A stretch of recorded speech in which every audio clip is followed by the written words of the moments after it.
To enter a 1099 NEC in TurboTax, you will need to follow these steps. First, log into your TurboTax account and select the tax return you want to work on. Click on the Wages and Income section.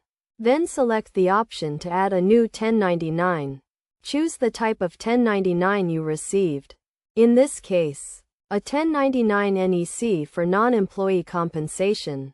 You will then be prompted to enter the information from your 1099 NEC form, including the payer's name, address, and tax identification number, as well as the amount of non-employee compensation you received.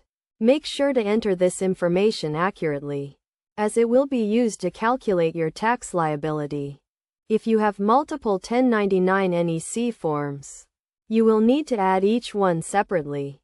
You can do this by repeating the same steps for each form. Once you have added all of your 1099 NEC forms, you can review the information you have entered to ensure it is accurate. It is also important to note that you will need to report any expenses related to the non-employee compensation on Schedule C, which is the form used to report business income and expenses. You can do this by selecting the option to add a new business expense in the Business section of TurboTax.